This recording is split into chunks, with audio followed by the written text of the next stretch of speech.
of the first things you can do is like level of confidence. Actually, your general survey, that is something you're going to do the second you walk in the door. I could be walking in here and I could say, hello, Mr. Smith, my name is Judy. I'm your nurse today. And in that, 10 seconds that I've done, I can be looking at my patient. I can be making note of, do they appear awake? Are they making eye contact with me? Do they look like they're understanding what I'm saying to them? I can take a quick look at their color, skin color. Is it pink? Is it pale? Is it kind of a dusky color? Is it, what's normal for them? Is it brown? Is it more of a black? If they're a very dark-skinned person. So those are all the things you can look at. You can look at the lips. Do the lips look pink, or do they look kind of pale or bluish color? Okay? So those are all the things you can start, the second you walk in the door. And then as you're interacting with them, you can make note of, do they seem to be alert, oriented, or you can ask those kinds of questions. Can you tell me who you are, where you are, what the day is, or what month or what season it is? Kind of start general and get more specific. Are they answering questions appropriately? Are they able to hear you, and respond appropriately? So those are all kind of some of the initial general survey things. Part of this you can follow breathing pattern. Breathing pattern is rate and rhythm. You're going to count the respiratory rate for a minute, and as you're counting it, you can be noting the rhythm of it. Are the respirations deep? Are they shallow? Are they regular? Or is the patient, taking a couple breaths and then there's a pause, and then taking another couple breaths? So the rate and rhythm is the things you want to make note in relationship to respirations. I can also, color I talked about, but I can also touch the patient and what's the skin feel like. Dorsum part of the hand is usually the best part because that's most sensitive to temperature. So I could, face, chest. Is it warm? Is it cold or cool to touch? Is it dry or does it seem to be moist? So those are all things, again, with the skin. The other thing, I'm sorry, I just realized I forgot, with respirations is you're counting the rate and the rhythm. You can also make note is their comfort level. From a respiratory standpoint, they're not using accessory muscles. And when we talk about accessory muscles, we're talking about muscles where? Intercostals. Yeah, the abdominal muscles, or the neck. Have you ever seen a patient where they're really having trouble struggling getting their breath? They're kind of going like this. They're using those neck muscles to help expand the lungs. You might see the intercostal spaces retractions we call them, where they're being kind of sucked or pulled in when they're trying to get that breath. Nasal flaring is another. Those are all signs of respiratory distress, and those are not things that we want to see. Those are not good things. The last thing with general survey that what we can do is look at the chest shape and configuration. And that we look at what's called the transverse and the AP diameter. Transverse is referring basically from armpit to armpit. Across here should be about twice from front to back, which is anterior to posterior. So what we're comparing is transverse to AP diameter. You're not going to measure it, you really can't, but it's just a guesstimation. Looking from here to about here, and it's about 2 as 1 this way. Okay, and you'll see that or transverse to AP diameter chart is something like 2 to 1. Okay, does that make sense? Are you following me on that? Okay. So that's it in general survey. Then we can come down to the neck region. What we're going to do in the neck region, this is all cardiovascular assessment. We can expect for neck veins, jugular veins pulsation is what I want to say. The jugular veins, if you remember from A&P in the audio, you've got 2 of them actually, an internal and external. Internal one you really can't see. It's a little deeper in. It's the external. If you look at a patient, you can see, most patients, you should be able to see just a slight pulsation of that vein. Okay?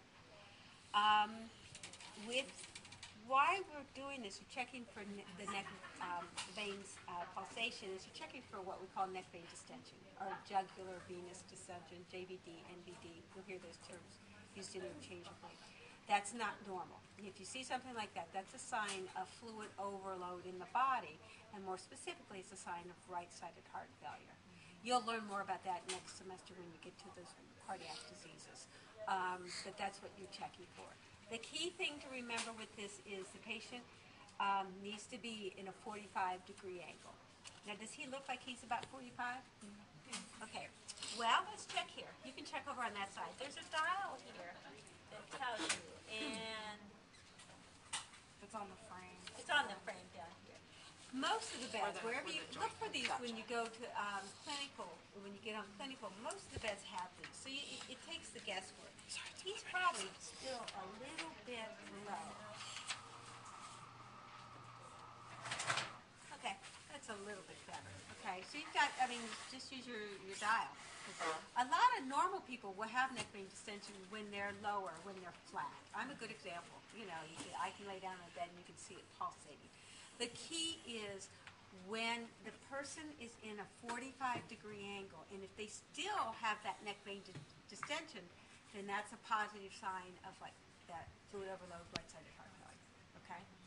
One other thing you want to remember when we talk about cardiovascular in particular is symmetry. Any of these pulses, these neck vein distension you check for, whatever you do on one side, you always want to do on the other side. So you check both sides.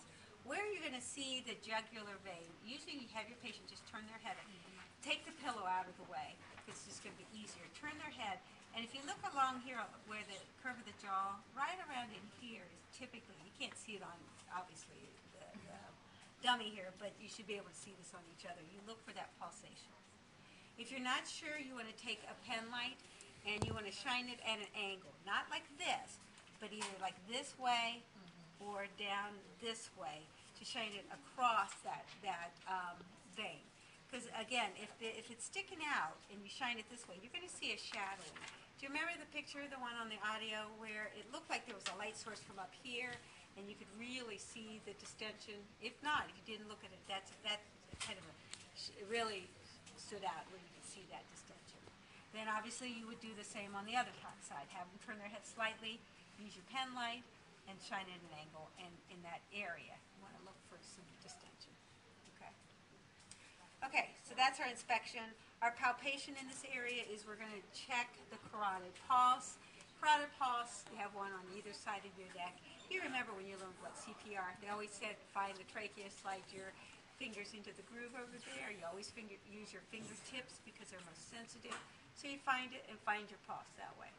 Another way to find it sometimes is if you right at the curve of the neck. Try it on yourself. Make sure you can find yourself. Remember, only one check one at a time. But see if you can feel it. Okay? And again, you want to check the other side. But you never, ever want to check both of them at the same time. And why is that? Yeah, that's your major, supply of blood to the head. And so your patient's going to pass out on you. So don't be silly enough. Or stupid enough, I guess I should say, to do it on yourself. The boys in elementary school used to do that. What? The boys in elementary school, I remember, used to always do that. They push like this and their faces turn blue. Yeah, if they did long enough, they'd pass out, too. So, okay. What we're checking here with the carotids and any of our peripheral pulses is two things we're most concerned with is, can you find it? Can you feel it? Can you rate it? Actually, three things if you want to do it that way. Can you find it? Can you feel it? Can you rate it? And you remember the scale? It could be 0 to 3, 0 to 4, depending where you go. Normals are 2s. 0 means no pulse, +1 is faint, 2 is normal, and depending on what, some scales only go to 3, some go up to 4, meaning, really strong, bounded kind of pulses. So, and then you compare it to the other side.